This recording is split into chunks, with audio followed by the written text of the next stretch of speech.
This channel does not promote any violent, harmful, or illegal activities. All content provided by this channel is meant for an educational purpose only. পূর্ব মেদিনীপুরে 16-0 করার হুঙ্কার বিরোধী দলনেতা শুভেন্দু অধিকারী। জেলায় তৃণমূলকে সাফ করার হুঁশিয়ারি। শুধু ভোট ঘোষণা হতে দিন, লাইনে আছেন অনেকজন। ময়নার প্রাক্তন তৃণমূল বিধায়কের বিধায়ক সংগ্রাম দলুই গতকাল বিজেপিতে যোগ দেন, আর এই শুরু আগামী দিনে আরও চমক থাকবে, এমনই দাবি বিরোধী দলনেতার। স্বাগত জানালাম। তৃণমূলে তো কিছু ভালো লোকজন ছিল,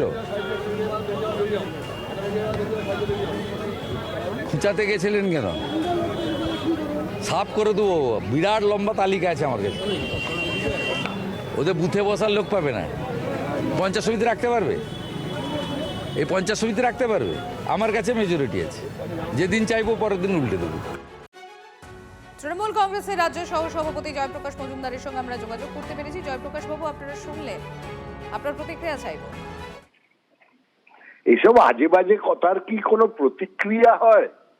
প্রত্যেকদিন এক একটা কথা বলছেন, যে কথার কোনো মূল্য নেই, কোনো প্রাসঙ্গিকতা নেই। তৃণমূল কংগ্রেসের একজন যিনি রাজনীতি থেকে অবসর নিয়ে বসেছিলেন, তাকে আবার বলছেন এসব প্র্যাকটিস করে তাহলে মাঠে নামবে।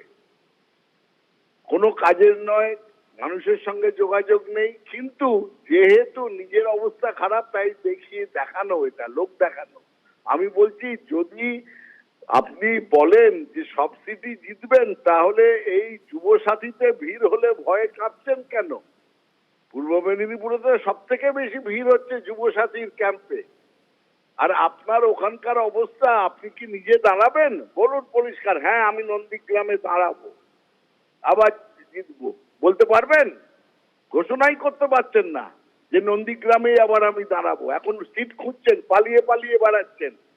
কখনো বলছেন দেখি কলকাতা, কিংবা দেখি মেদিনীপুরের অন্য জায়গায় কাঁথি, কিংবা নর্থ বেঙ্গল, অনেক রকম তো ভাবনা চিন্তা করছেন নন্দীগ্রাম ছেড়ে। আর মুখে এত বড় বড় কথা। একেবারে বিজেপির পূর্ব মেদিনীপুর শুধু নয়, সারা পশ্চিমবঙ্গে শূন্য হয়ে যাবে, এটা আপনি জেনে রাখুন। ধন্যবাদ জয়প্রকাশ বাবু।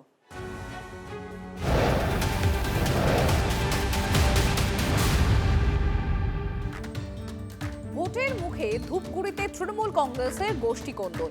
বিধায়ককে নিয়ে কটাক্ষ তৃণমূল শ্রমিক নেতা। ভাইরাল ভিডিও ঘিরে অস্বস্তিতে শাসক শিবির। ভিডিওতে দেখা যাচ্ছে বিধায়ক নির্মল রায়কে নিয়ে তীব্র সমালোচনা ধূপগুড়ি আইএনটিটিইউসি সভাপতি। খোদ জেলা সাধারণ সম্পাদকের অফিসে বসেই ক্ষোভ প্রকাশ শ্রমিক নেতা। লাগাচ্ছে না, ভোটটা মনে হয় ওর লাগবে না।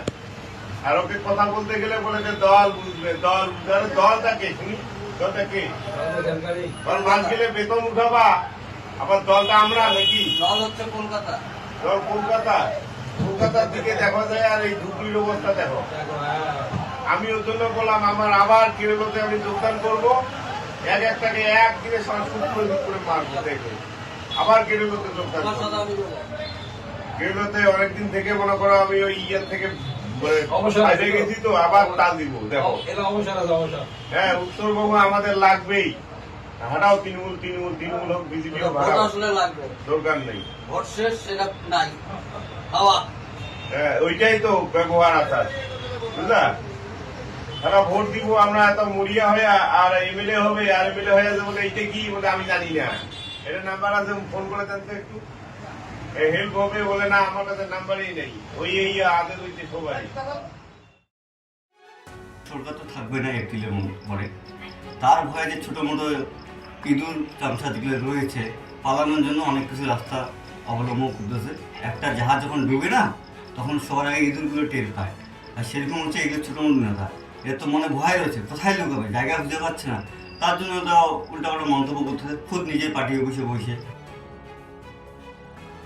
আমরা ধূপগুড়িতে তো প্রতিনিয়ত বসি, অনেক ঘরোয়া আলোচনা করি।